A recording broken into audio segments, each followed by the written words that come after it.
تخيلوا ان كيلو الجمبري على النيل ب 350 جنيه. البريدنج بتاع الجمبري ده فظيع. جمبري فريش ومتسوي بالشعره، واللسعه بتاعته الصراحه بتاعت التشيلي فيه حلوه قوي الصراحه. شايفين سايح ازاي في الزبده مع الليمون.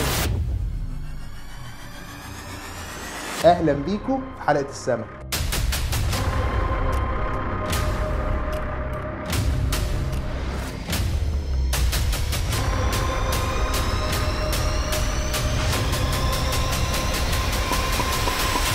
على الجمبري ما يجهز بتيجي نفرجكم على المكان. يلا.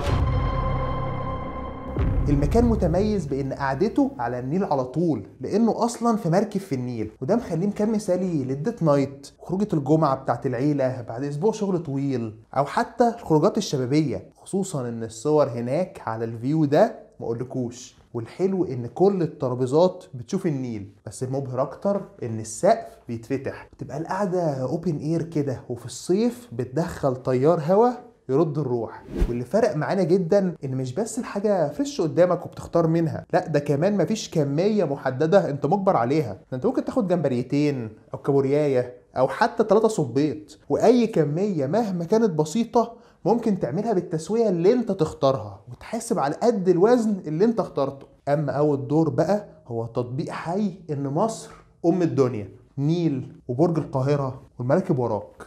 فيو بالنسبة لنا من أحلى الفيوهات في مصر. بس إيه قصة عرض 350 جنيه دي؟ تعال أحكي لكم. العرض عبارة عن كيلو جمبري مشوي أو مقلي أو ميكس من الاتنين، مع طبق رز وعيش بلدي فريش هما اللي خابزينه، ب 350 جنيه شامل الضريبة والخدمة وأنت قاعد على النيل.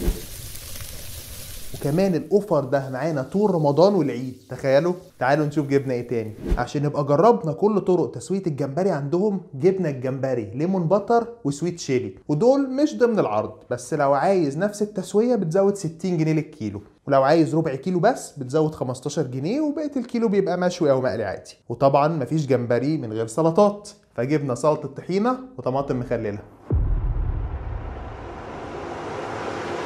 بدأنا بالليمون باتر عشان هادي كان متحمس قوي نجربه. الصوص ناقصه بهارات شويه والليمون مغطي على الطعم، بس لطيفه. بعد كده السويت شيلي، ودي فعلا فاجئتني. لسعه التشيلي مع السويتنس وطعم الجمبري الفريش لايقين مع بعض جدا، وعجبتني قوي بالذات مع شويه رز صياديه. بعدها جربنا الجمبري المقلي، والصراحه نضيف جدا وما تحسش بطعم زيت او قلي خالص، بالذات مع شويه الطحينه اللي كانت عجب ومعموله حلو قوي. اخر حاجه الجمبري المشوي معمول حلو، بس عجبتنا التسويات التانية اكتر. الطماطم المخلله هنا عباره عن طماطمايه فريش متقطعه ومحطوط عليها التتبيله، اللي بيحبها كده هتعجبه، بس بالنسبه لي انا بفضلها تكون شاربه التتبيله شويه. في الاخر ختمنا بليمون نعناع، والصراحه جامد جامد. السكر مظبوط وطعمه حلو قوي وريفريشنج جدا، بالذات مع فيو النيل، وكان احسن ختام لخروجه يوم جميل. حقيقي تستاهل.